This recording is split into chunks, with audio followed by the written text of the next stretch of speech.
Ave uma mo Yesu. Ave uma mo Yesu. Ave uma mo Yesu. E te fia fia. Ile aso atoa. Ave uma mo Yesu. Ave uma mo Yesu. Ave me uma mo Yesu. E te oli oli ele aunoa. Jesus is the rock that rolled my sins away. Jesus is the rock that rolled my sins away. Jesus is the rock, Jesus is the rock, Jesus is the rock that rolled my sins away. Come on and shake and praise the Lord. Come on and praise. Shake and praise the Lord. Oh, come on, shake and praise the Lord. Come on and shake and praise the Lord. Jesus is the rock. Jesus is the rock. Jesus is the rock that rolled my sins away. Tatele tua. Tai tele amone manu tau. Tai lau upul nei vai ngore uli. Vi ia lau fio. Moni lava. Hallelujah. Sa wele ise mea fo iatu ele ise mea fa manu lo sua fo oti maleola oile a o lau fio le soifua le le i o lau fana o ia mea uma e pule a o lau fio matou faftai mo le vaselua hallelujah au na lau fio sa fa pe na matou falongo nei tai au ia faftai fo ile le i mo le semina sa falongo fo nei tai au le ai tu ato tino keriso wala ia ufa manu yanga le fai unga po kalame le yaso atasi mai ai ume lobi inga le ai mainu yanga mai o lau fana ufa manu ia utangata vi ia swafo Yesu amen.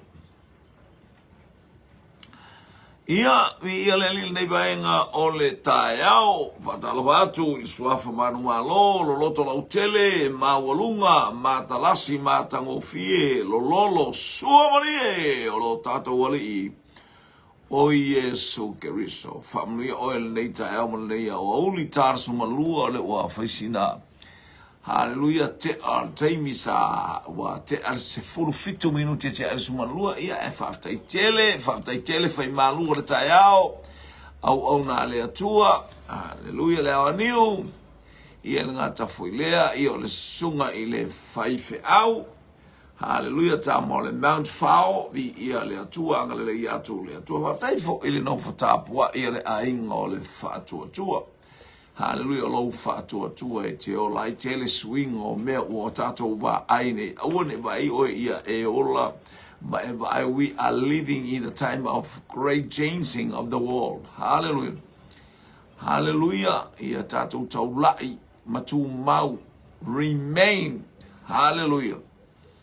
Ile fa o la tanga le atua isa i teimi o swinga o tato iai.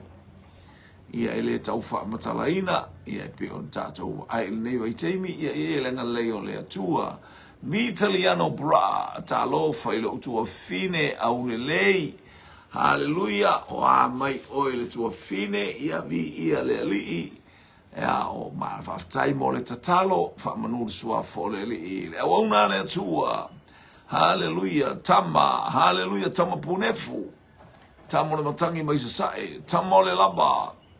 Hallelujah, le sunga, woo, ile fa tonu mo le masiofo ya Sara, tani elu pureta, ia le li, ia fa afta itele le neiva en le aso, ia le li mo le fa foina vo tato po kalame, so le, fa tonu mai nei ya wale vano tonu mai o sa u nga karo su kasu sa so le sa kwa ba, sa vali mai ya me lai o le ilumo le pruri de el farsale o le Pentecost.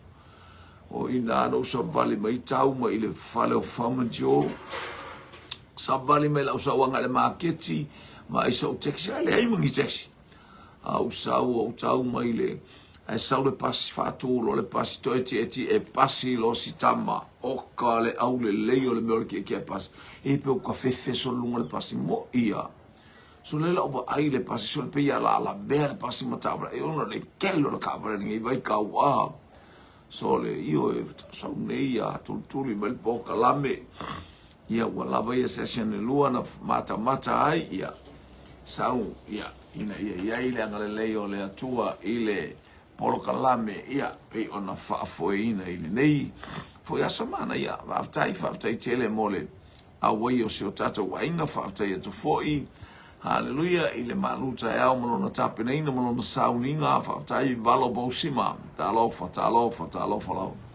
mi ia le li fa aftai tele a sio tata wainga talo tata wo ile taimi le tata te ai tu mau awana ifanga etia i tato wisuinga o mai a pe o le theme na lai tu watch is o mana ia til mai ia le theme au le lei ma le mata ngofie me ala le na le o ia tole sa pe o ta fefe ai po e fatu talo fa praise God hallelujah aleluia so le pepe po kalilia mo ia fa tu o wal batu i lunga le pasi ana ri sole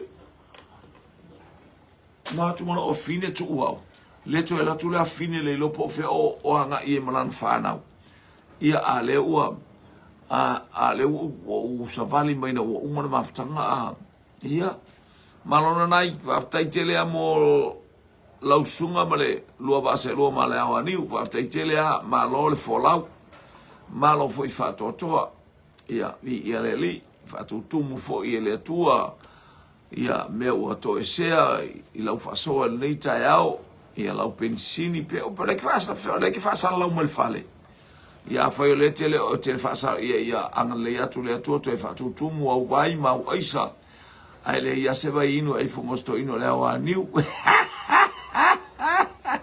allo fatele bolo uso ia le atua alo fatele atu mo ru via le li tato wo mo tato pokalame hallelujah alo fa atu o fefe a fa ko ngo talo so wo tabale ila wa is about 3 or 4 ngo fo ko ikua a una fa atu au sa ba ile sa wo pasisole sa orele pe ia la ta mo awane e to e alu fiu se pas tu u pel passa o le pe ngole au ai sa le ko ngole pas eu o mata o mato tua ma e se fa ingolo pupula o le pula le sa o loto no vinga fa le tonu le fa tau i tai fa le tonu haleluya le se tupe le fofo ko ese me se passa se fa uma fa kai a fa tai a te mile to fa tai stanga te fa se la taban a wa ai lo i tanga te tonu le pasiana nei so le wow ese ala wa iso la wa ya ku luma la lo ka ba so le pe ya lo ka ba se mea haleluya tumu ni nganga fa salabe alunga tala fo ya le pe u kale ma sangue ke pas talo ba tema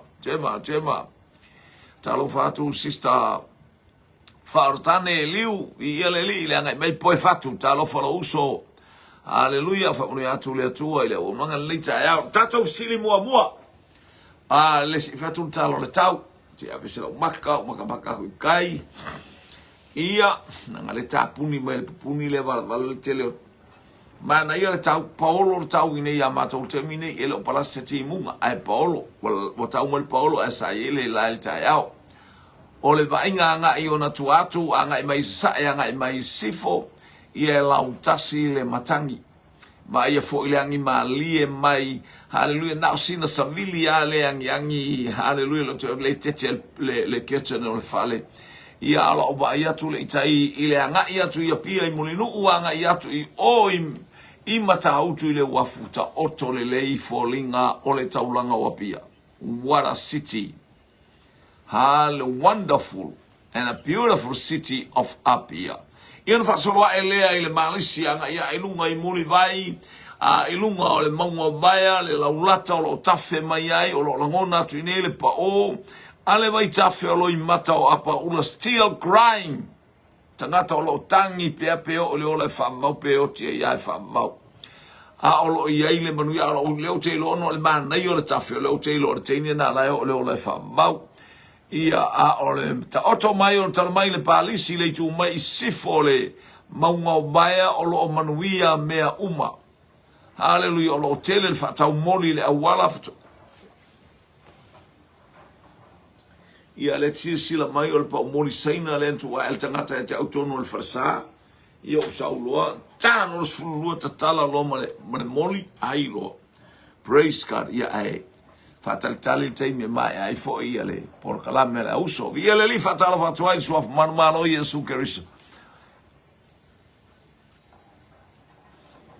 ia no mauma wa fini na mato o e amea u i ile seminale fa ia le ale ele mele o te ia il va yaso atoa nei langa lena fala uia o le fai au mato te mafutai fo i pea ia no wan wailea o le tusala le te teki inga le tasi o le sfutas I mean le iva se fulus fustas luangi kula kelengi kula haleluia awa polal te lo tula le fa longo se maua se mele le a ma nei o le fa soa au na le tua fa manuia ia ile tua brother tanwasa talofa male ainga vigeleli manuia ia le paleona ma fa talofa to foi fa aima ele ngata fo leo se o to itu bi ia le mena na one way lisis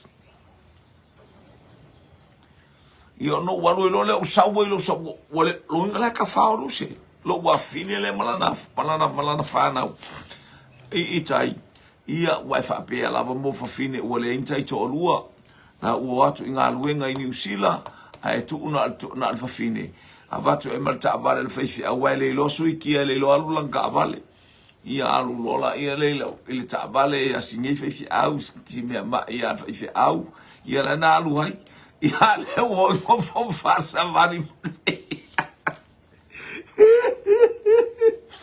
le la fasa mari bari fe au ia praise God ia le alu ile ia mana voltala te fala mo sa monei mi ia le lia lo ia le manuia ia le ngale le yo le atua praise God hallelujah ia usa o lo le usa male usa vali mai ai o opposite male le vai sai le brewery le vai lima taila ia el farsale sa ia ia usa vali mai ai na tau male famujo ele ai ma se taxi kolosi male awala le mele ika keren mako ai awangi e ko kolosia se awala ko e fai mai alo to lua sole Maia tau pe o le malo se whaingo koe ka alo le manu sa moa pe a whai koe whiwhi elang o ke leo kwa usanga a o New Zealand le o lea o ka kapua i ave o le wheelchair. Au te malo se sa vale mea tau manu whamancho, sua se taxi, wa pisi lu mo le awala. Tole o le pisi. O sa ulole, ai ono whono tanga o lo whai e sa mo nei, sa ulole o sa ule pasi. Ai sa mo le pasi, whaku le pasi. Ave o. Me o sole lunga le pasi, o ai sole. O tangata e le sa o loto, o tangata e lunga pasi. E iei le tali e matala vai ai le os tali e os fia. Tali e o le, o se oli le mela. E le o i sa o loto i le, hi le whalongolongo i le atua le tae ao, ma fai se loto walu e te whao. A tatili mua. Sau le lava. Toi fo i e le se ie. Sau le lava.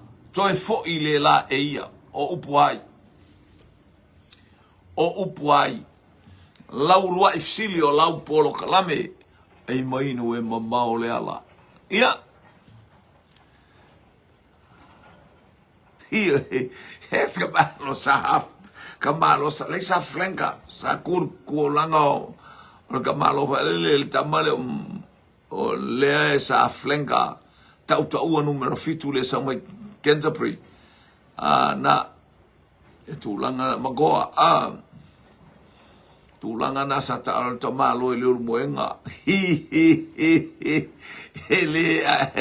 ele ai se kanga ka fia kango mai lo lima wa e kango mai lo lima yo tango atu le lima apakaki leo sa le tali yo pula wa una le tua mai a tema yopu sau ya Mike Hallelujah, yopu le wauna le atua, wane ai poe fatu, yopu le wauna le atua, yopu, sauiana nai, yopu, Hallelujah, hallelujah, hallelujah. Just tato tali. Praise God. Au tato yai. Saule la balava fo yelela eia. Longo wina tato te vai atu oka e. Ni ia leli. Fai la motus pa ia lis fai fi au fai le mele. Saule la balava fesili loa. Te tangata fesili. Ole te fesili moi. Le fai fi au. Fai fi au. Let famile la wingo le bia sa o le na fai tala le fai au le follow up at wile.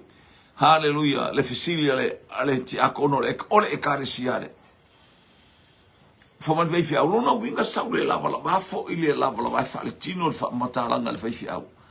Hallelujah. E ke monia le nganga le fesili sole. Hallelujah. E mai le tau ana pa ilo ulima ioi feko ole ka feko ya. Hallelujah. Saule la balava fesili lo famile a saula lo winga yalu. Lo winga le kaunga ke wa ka ko mangi la balava falongo. Saule la balava alu le la balava. Ale tele tangata le te umolato of vai te umolato of kala lo ke umolak pelau ioi. Fa tu lo te akora fa pe la pe a te wo. Wo fa pe na la ususunga e matala o se fe ke fia la kui o mai tau a o ti e te wa pe te tala fa fia te lo oi na umai le aso sa aso ngafua lule e sungami aso sanga fa tala fa fia aso ngafua o not aso lua tupur sungami o ki el fa fia o ke fa fia uma ngo ia pa napa sa uma New Zealand ioi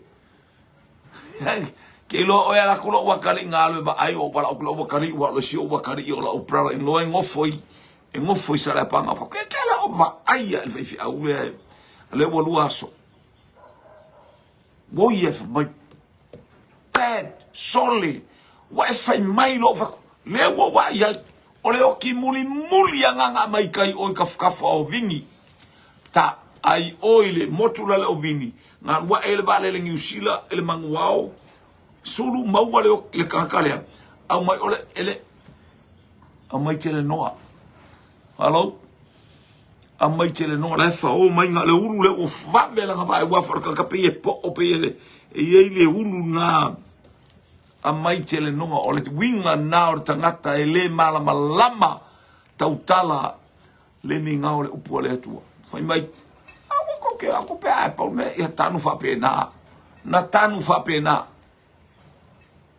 Na tanu fa pena. Na mai ku e le isi siaru ia melo. Elo. Au mai le mena te uai. Ele i tue tata la le pusa. Aisia, le kakia ke le ngoa ai. Tulau asimo ume talofa moa ume talofa ioe io ena sauva ai inge saulo le va au mao ma va au me make o langa farsa eu o mal termine o ol farsa o le se me fai piria que ka mai kim karon ko mai ta fea le tau ofi hallelujah praise God ta tia ile pusa le ainila e le fio e se pusa mai lunga le lo le pusa ku ilalo tala tangata dai ku ilalo le pusa fai le kakalo ngar kakalo afa ni ia le hallelujah alu le labalaba upo yopu na o sau le labalaba o te toi fo i le labalaba hallelujah awa e te ta alo le upo le atua awa tātou te taa alo i le fionga le atua. Mareta Krai tēnā lau tina mai Hawaii. Ni ia le ali. Ola na tala nana fai. Tali e li ti akono. A ewa aila e wewa ele wha mahoni o le atua. O tala na fai le veifi au. Le ua fo ia kwai. Aso sā, aso ngafua, aso lua. Lulur su ngami. Ele iloa e mako po fela iai. Ai loa mai elang whangawi. Ingi usila. Mala au atu le faifi au i aerva la au kolai o i kua i lalo manu. Vala au atu o mea vatu. Ole o te moi lalo manu. Ale wo mu fai me. Ke la kufaka wa kwa anu le fiafi o le aso lulu. Hallelujah, fatalo fatu ile wona le tua, praise God. Ia malo le soi foi lo sunga. So ina lumana i mata utia salave a praise God. Ia vi ia le lia ngai me foi ko tata o por kala mele fa mana to la u so mo u le sa mama futa. A ona tala na fai. So le makwale inga yo ko inga kalali. E fisili atu le kale sia saul kad. Soli ola fa mai awana ia se sinaru ia. La anga kala ia nga fata nu ele atua. Ilana mea na fai. Hallelujah. Ole kalesia foi ka ape solo o maile kalesia ka uva fa mo po ia ben fangua la le tu o fanua. O fai unga fa masinga. Hallelujah fa ka fangua abel se la wa fe male afo. Mal fai fi au abel se la wa fe male kalesia ku fa fa ka wa. Ku wa i male fale ele ai mase me o fai ai. Hallelujah. Aua ete tofo ile ali I loa tua. Ia le fuma ia le usole mai lo maunga. Tamo le Mount Fao.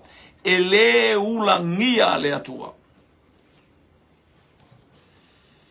Galatia ta upe ono por fai upe fitu por valu na fa pe mai e fai mata upe lima on fai upe fitu le fa pe ele ulangia le atua.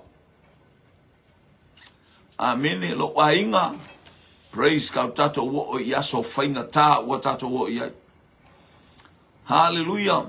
Wa tato wo yaso fainga ta. Praise God. Ele ulangia le atua. Ya.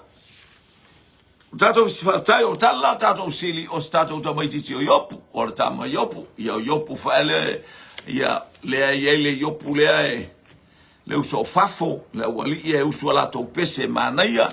Na mata mai o su pese iteine ia lele wa faili ingo le tua wa pese fai fia o fafo ia talo foi fa manu ia le tua I le uso langi malu su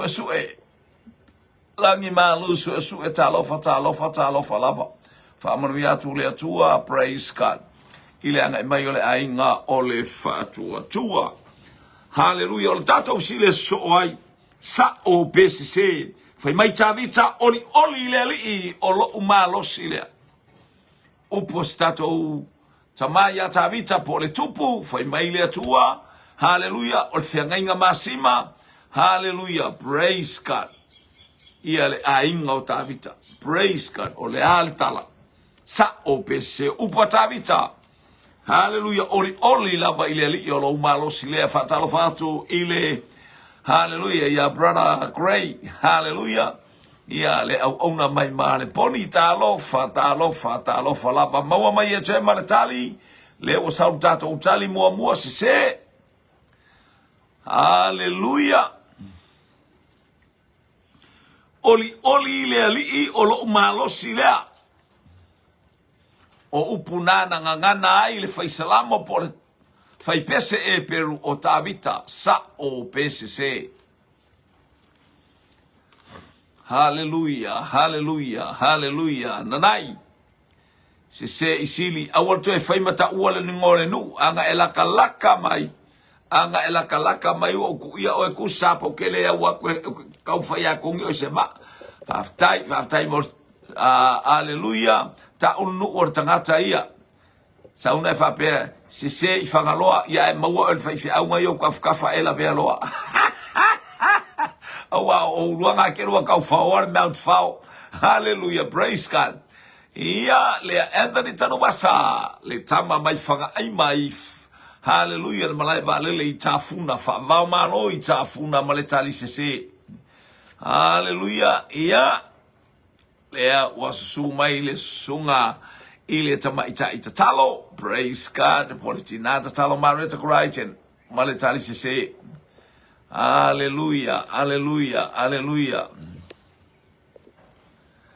ia tangoe bala au fiatu itangata na bala au le itutuila ilo uso hallelujah ya Danielu wa fiatu ia lo na fine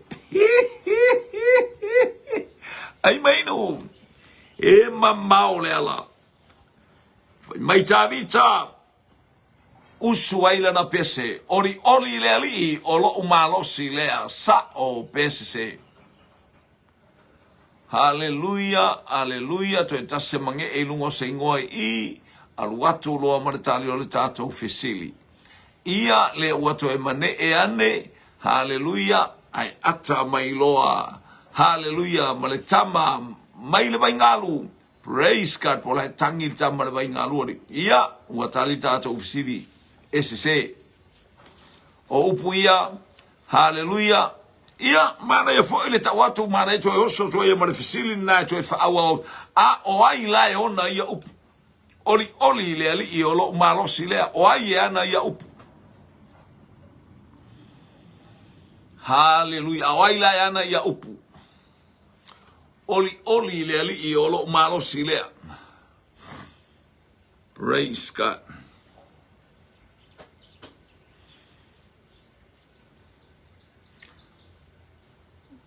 O ai le tangata ana ia upu. Oli le ali I olo umalosi lea. Woo! Ia.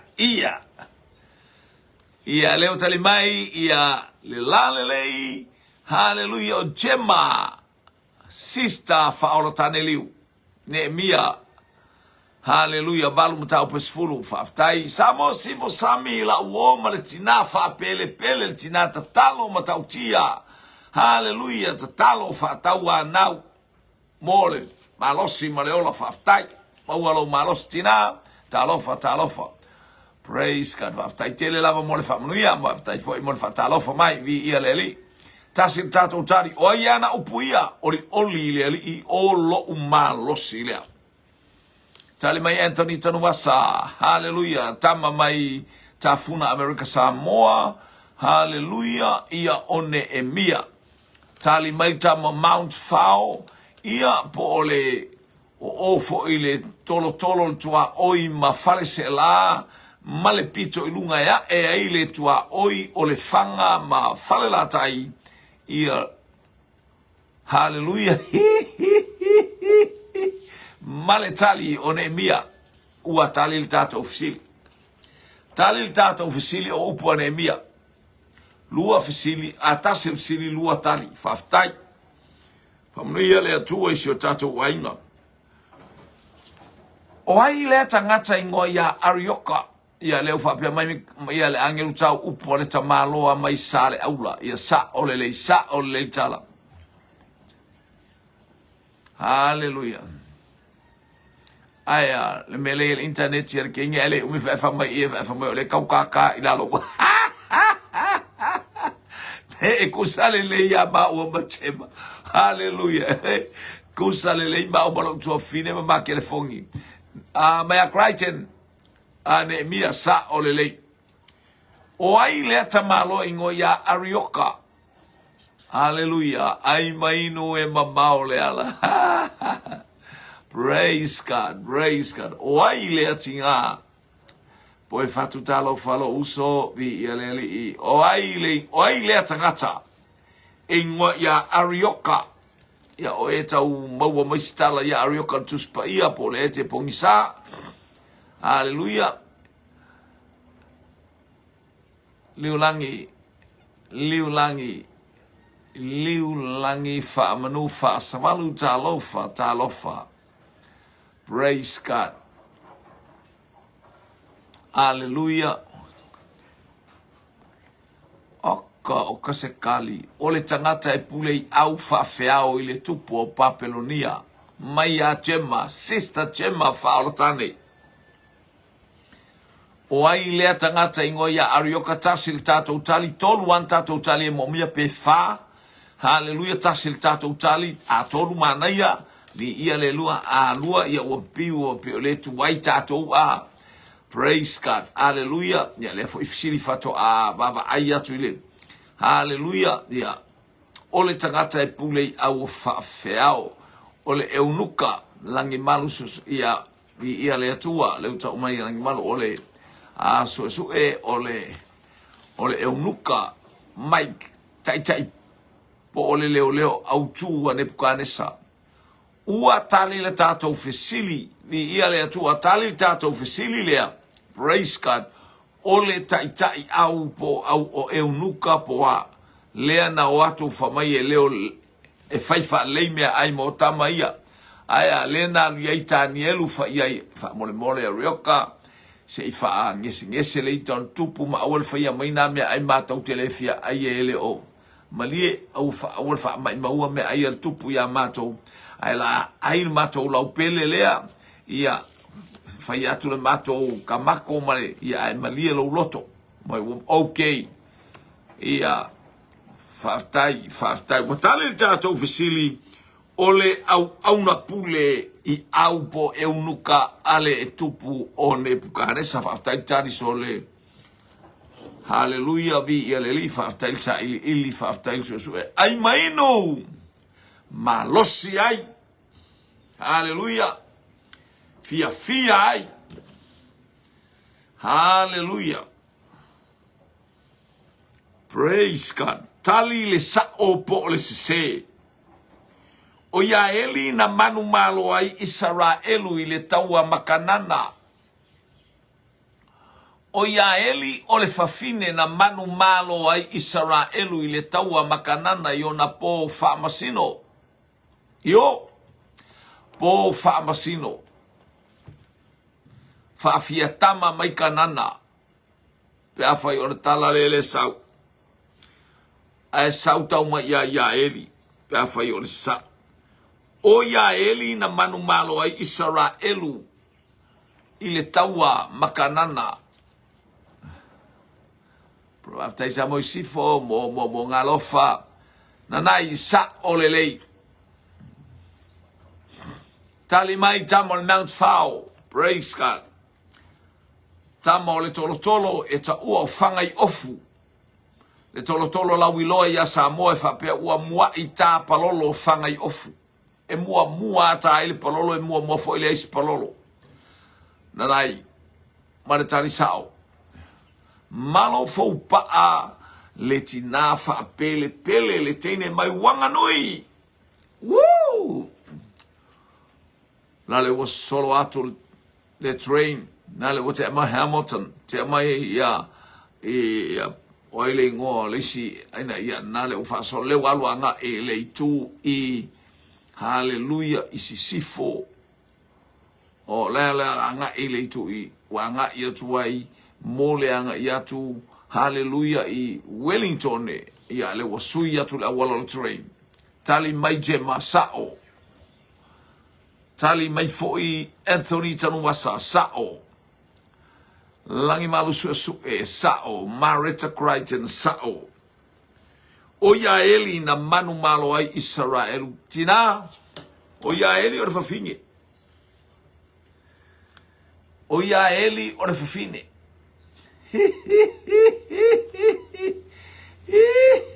que ler facu olo ufatule olo ulotole olo wangangale amen ua sa o tato tali Marita Crichton sao ole tali haleluya o ya eli na nofo le lato fala wa ke fala ko pa or kan kala ka bo e vai ole ka ya pino ole ka yo kanana o palasile Marita Crichton haleluya maritali sao haleluya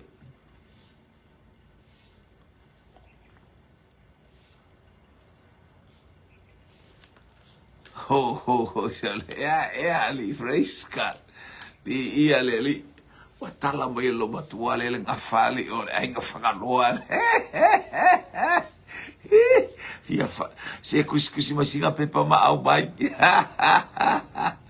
ole teine o ya eli haleluya teine o ya eli no foro falo ko saule a korka kai mai fongor ka mo e mai pa o mai ai va quel pala un cofro ka fusi ku ilunga sao le akola fefe stali mai le tali stamale pe foringa mai o le tali copias stamale sao ato tamole vaingalu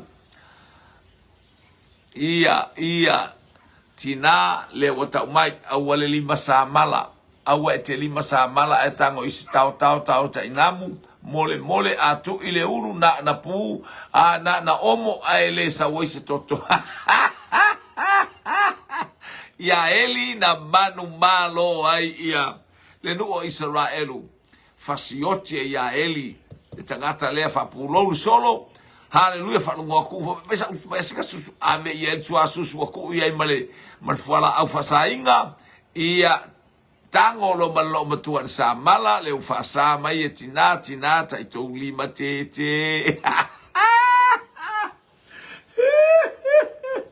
ia e tatau ale faalo alo io o tene vai ngalu ia tene na ia eli ia fa tai au si Sarah ia fa tai ta ora tatou tali ia eli fa tai mo tali Sao le tatou tali lea o sao lele.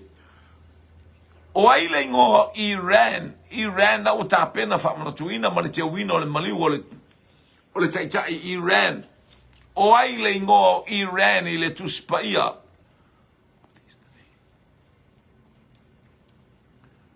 What is the name of Iran in the Bible? Ia leo fo mai sa mo isi fo la wa avele le su e leo le sa mala lea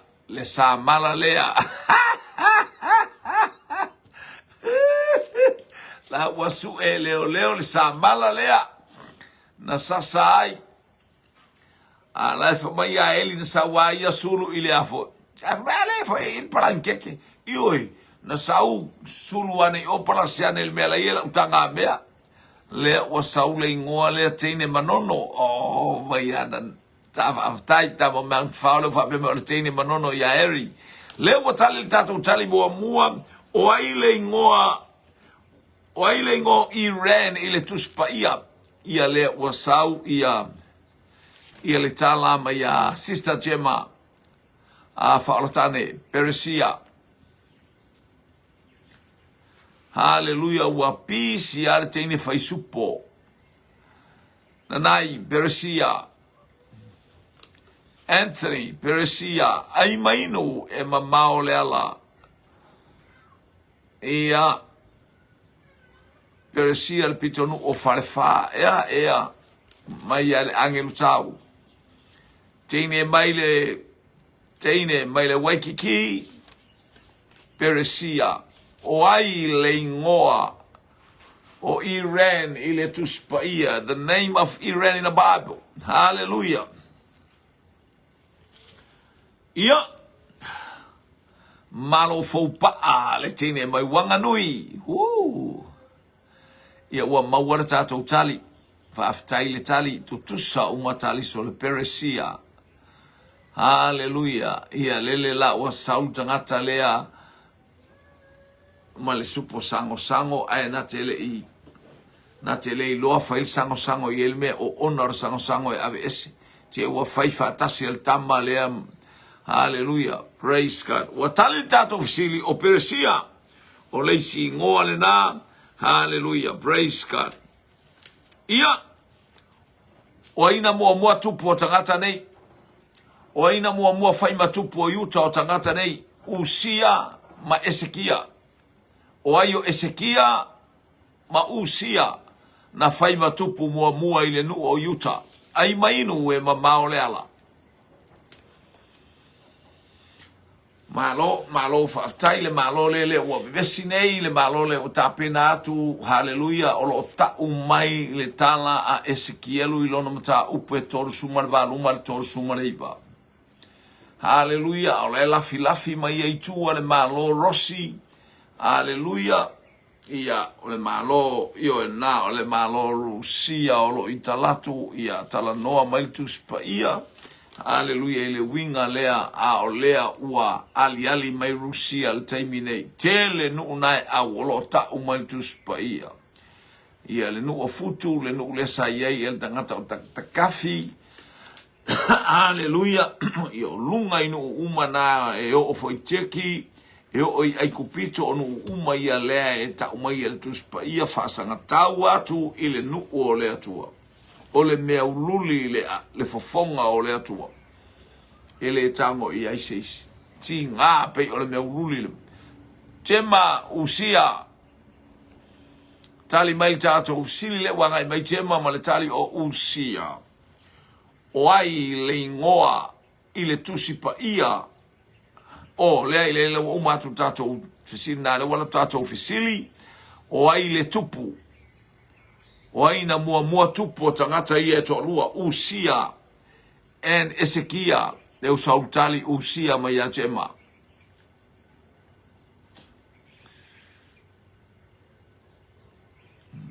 o te vivi I le ali wana ya faya Famai Isaia ana le oti usia o te leva ai ile mamalu o le atua. Usia le ana le oti usia tele yo mea na yei usia le mau usia yo kafkafa. Ale make pele pele oki ke leva ai le mamalu o le atua le mau usia ya ke olo pelo. Le mau usia ya ke kako ka unga make ka unga pe ka unga oki le me ya ke kako o le fa mawalunga a ele abesea never see the presence and the glory of our Father in heaven malofo pa maletali usia mana il maule wa mai chema ale oti usia ale anale oti ia foi mai sai anale oti usia o te leva ai ile mamalu o le atua ia Kele ale aka usia o kupulea. Kele me pengi kupu ya kako. Aya. Ole mea leanga e te whaia inai. Hallelujah. E te awha inai. Praise God. Mai se anei mea wha misa ali. Leo sa umareta Crichton usia. Hallelujah. Tele mea wha pena. Le mau usia wha pena. Hallelujah. I pray the fact that you Hallelujah. Tu mau au le fanga tia le swinga o taimi. Le swinga o mea o tato ia. Hallelujah. Hallelujah. Nanai usia oti loa de bonmole. Faita anga le mulilua. Hallelujah, le fa misa, io fa vivesi, le ustai, le fa longo, e oti lo mena eva ailo le meo usia mena. Hallelujah, usia mayana nai, usia mayama reta, usia mayama lo faupa, usia maya jema. Hallelujah, watali le tato ofisili.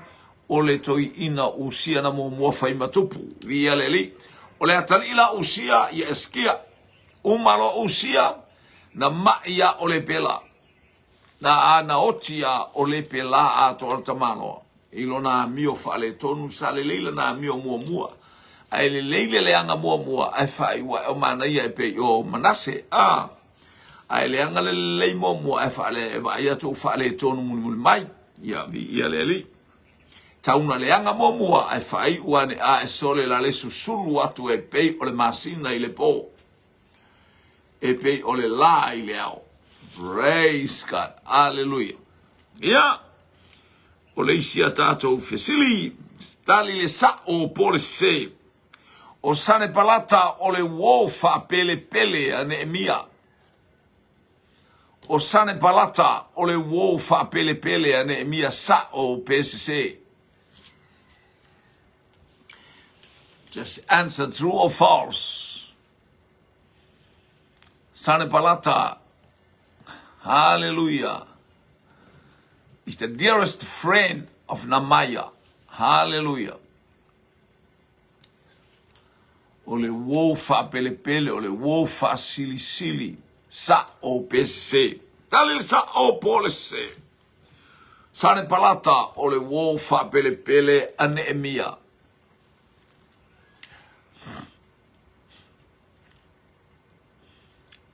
Tali mai tene mai manukau se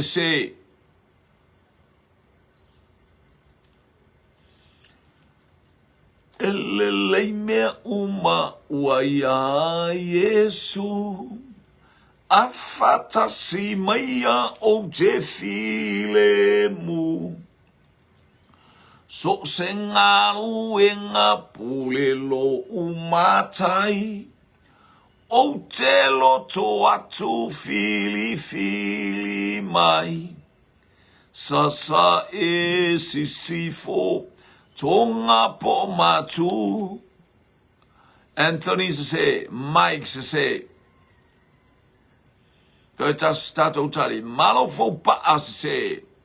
Hallelujah, toi tasi la ia ua tali le tato ofisili. Tali le tato ofisili.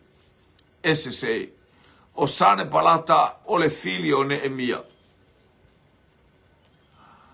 O sane palata o le tangata faale anga mea i taimi o Neemia. Hallelujah. Malo fo pa se se. Anthony se se, Mike se se, Nanai se se, Praise Tema se se. Hallelujah. Sa wa mawara tatou tali e se se. O sane palata o le fili ngu me la kasi e faale anga mea a o ati le pa. E o suinga a. Ai awane i faaseina oi awane i faavevesia oi suinga. Praise God. A oaina tano. Oaina tano. Ia whaftai mo le vi inga. So se ala lama ua fasino mai. Lo uali i wha aula na te aua i mai. Ole manu ia, ole nu utu maule o saultali lea mai a Marita Crichton se se. Sa ole lei. Sa ole lei li tali se. Ile bao san palata Neemia. Suia ton tato ofisili o ai nā tano. O ai nā tano.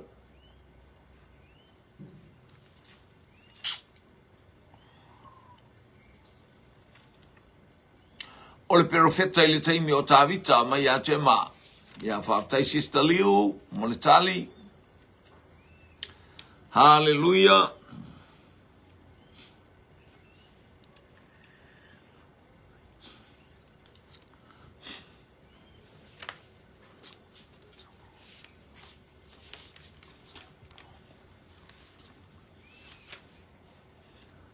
Hallelujah, hallelujah, hallelujah. Anthony tanu wasa o le profeta i le taimi o Tavita. Ia lua talis tusare le tar tusinga o talia. Hallelujah, hallelujah. Praise God, praise God.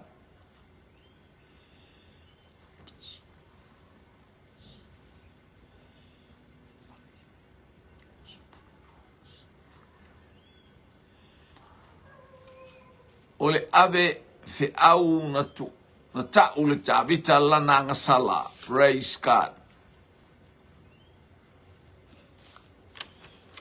Hallelujah.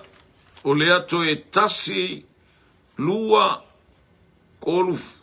Sole koe whari kak fesili ali. Pea ua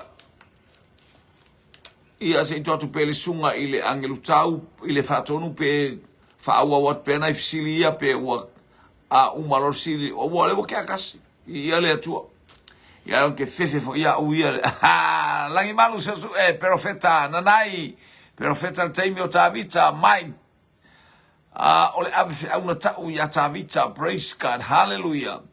Malo fo ole profeta na ia tau ia Tavita lana ngasala watali tato ofisili. Hallelujah, praise God, thank you Jesus. Ia hallelujah, fa atu silea fa tatela pe lausunga pe fa awa watu tato polka lamelea. Hallelujah, fe mua o nei mea i te whaia. O fe o mea nei tauna e whaia mua Marita Crichton, profeta, whaftai. O fe o mea nei mua e whaia i lo watali. Hallelujah, lai whai mele tu spaia. O fe o mea nei e mua e a o pe mua e a o ia. Haleluya, pe mua e fatonua. Praise God. Ole angelu tau ea. Sole.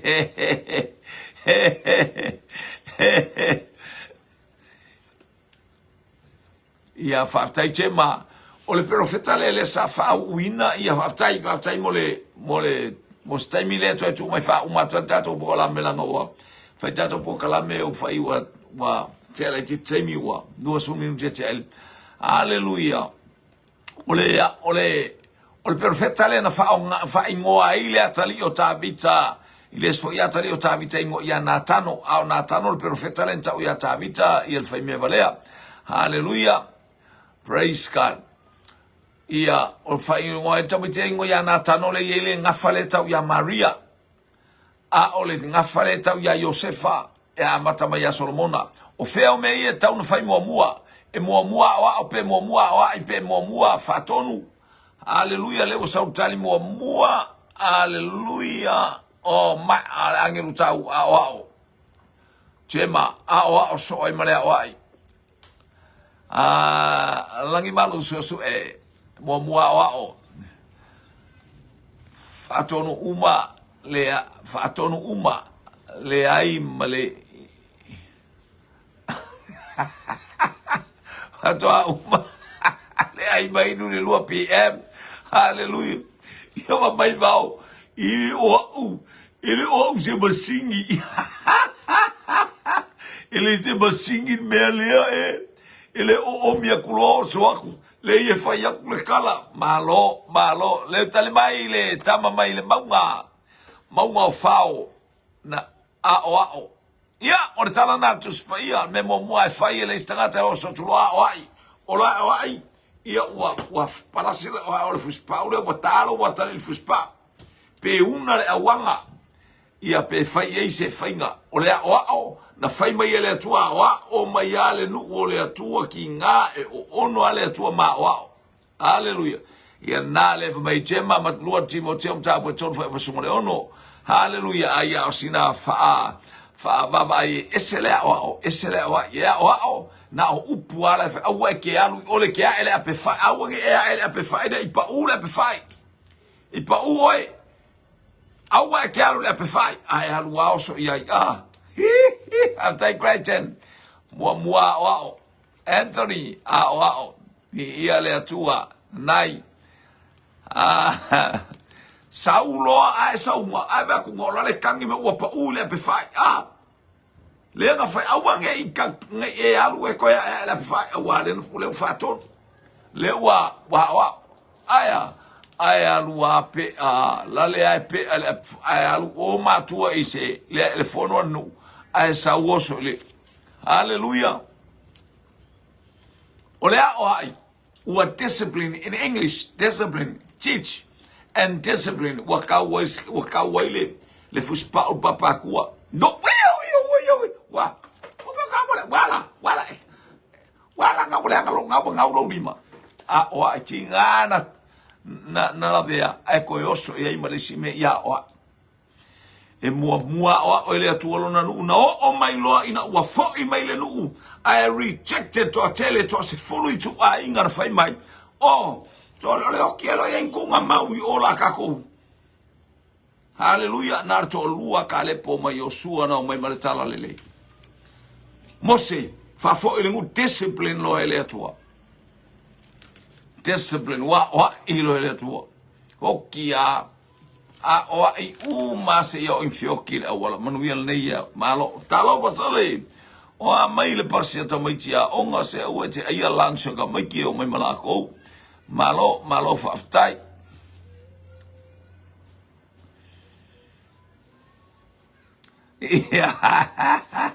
ia ele ole salu limba ia ole faia nai tamaiti a ole upu a ile upu le tua io ba te o te vai ai o ia lo le upu le tua ia o kale au le tato sile so ai hallelujah praise God e mua o so ai male o ai ia o fa ia utala fa tonu hallelujah pita wo fa tasile le o male ela ngole fa tonu to some direction if alo ai o le te o ilo wo ilo le ala uia aftai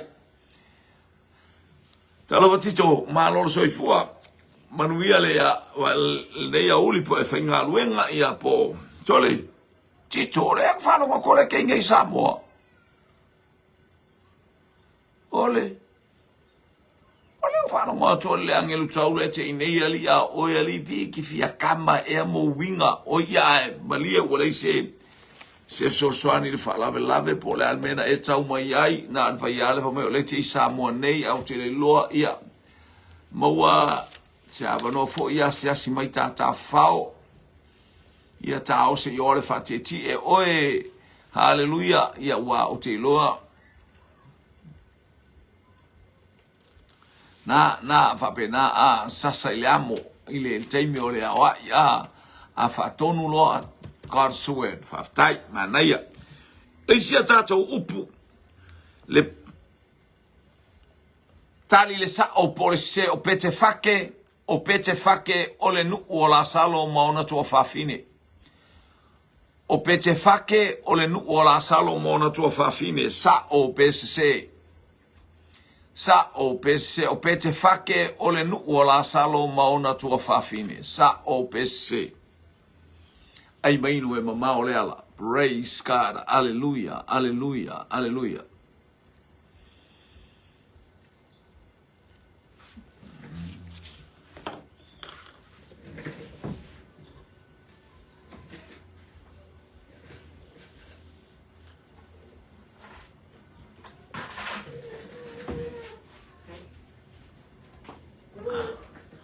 le watali mai hallelujah Mike sese hallelujah o la folfsili o pete fake o le nu le na hallelujah o le tamola salomona tua fine sa o pese le wala tuanga ilunga na nai sa o le leito ese la vea il tangata il me il to ingata lea e fiwa Yesu elen fer mai tali mai jeba sao tali mai Mike se hallelujah Tito se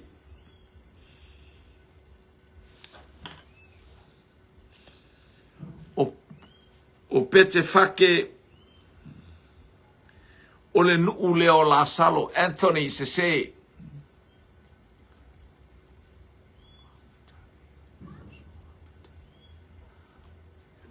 hallelujah Anthony se hallelujah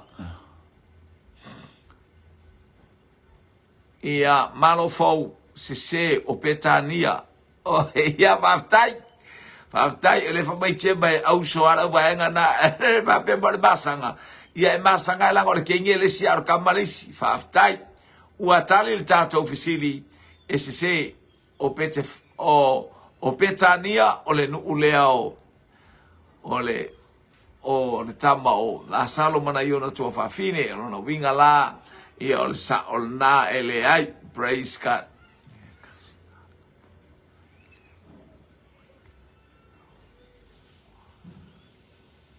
ia o le sia tato ofisili ya uma tato ofisili le na ngai vele tato ofisili muli le ingoa le usolo na tolu o tavita o ai le ingoa le usolo na tolu o tavita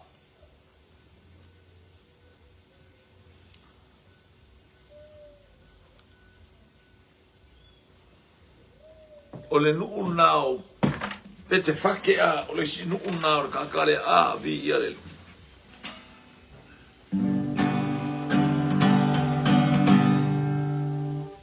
cast your burden unto Jesus, He cares for me. Cast your burden unto Jesus, He cares for you.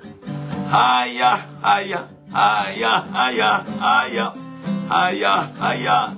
Leave Jesus higher, higher, higher, higher, higher, higher, higher, higher. Leave Jesus higher.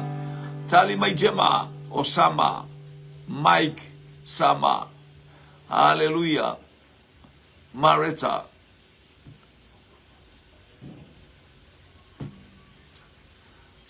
ia le o tali ole tali le o se o petania ia fa tai mo le tali Marita la sa ole le tali ele o pete fakele no ole o teine ia mo la tuangane o petania fa tai mo le tali vi ele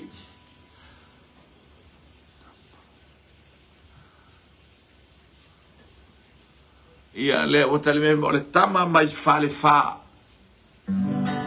tama mai fale fa e tuma uma pipi mau o te tuma uma pipi mau le ti apolo e tama fai e liliu e sea o te tuma uma pipi mau tama mai tutuila o sama malofo pa a sama o te tuma uma pipi mau o te tuma uma pipi mau le ti apolo e tama fai e liliu e sea o te tuma uma pipi mau tuma uma pipi mau o te tuma uma pipi mau le ti apolo e tama fai e liliu e sea o te tuma uma pipi mau malofo pa sama Marita Crichton sama ua tali la tatou fesili haleluya o tali la tatou fesili o sama ia ma le tatou fesili muli o le sao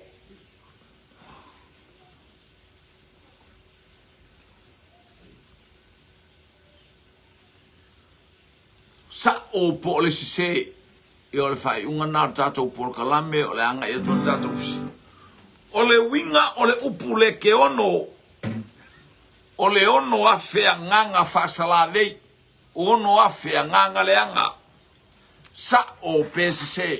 Le winga le upu le ke ono tai Marita Crichton, tai malofo paa ia tina tuitia ta lofa vi ia le alii o le na ua maua le tali o sama whaftai o le tali o le tatu o le usolo na tolu lea o le tama o tawita o sama o le atali o Iese ni ia le ali o le tatu o toe fisili sa o pese o le winga le upu leke ono afea nganga le anga sa o pese Mike sa o le lei nanai sa o le lei Poe sa olelei Gemma sa olelei haleluya moli le nganga whaftai le ainga o le whatotua mo le tino keriso le nei vaenga o le aso malo le ono sai haleluya praise God ia malofo i le whatotua a o tato ia ilunga o lau polo kalame vi ia le atua ia i le atua le vi inga ia i le atua le whamanu o tato loto haleluya whaftai fo ia o whaftai fo i haleluya tu mau tātou polo kalame mafia i le polo kalame tito lua iwa sa o lelei ia i le anga lelei ma le pa ia le atua ia whamanuia atu le atua isi o tātou ainga Marita Crichton sa o haleluya le fisili muli e tau walunga ai le fisili o le nei au auli o le winga o le upuleke ono o le ono afea nganga le anga ia le li anga le le to va tai fo I mo le loto fa tai le va nga le aso tali le tatou fisili fa tai ya tu sa to mai tai mo le ainga haleluya ya onga le tua uso mo to va fine na io tatou tina beleine le loto tina tatalo fa mnu ia le tua o tali tatou fisili sa o le ke ono o le atal na o le ono afea nganga le anga le ana tuli ese Yesu mai le tamalo saulutino I tono pua le saulutino te moni na tuli le Yesu o tau fetuli le saipua ia manuia nei a uli tatou feilo ai ile tau le lima ile afiafi ile anga le leio le atono Yesu amene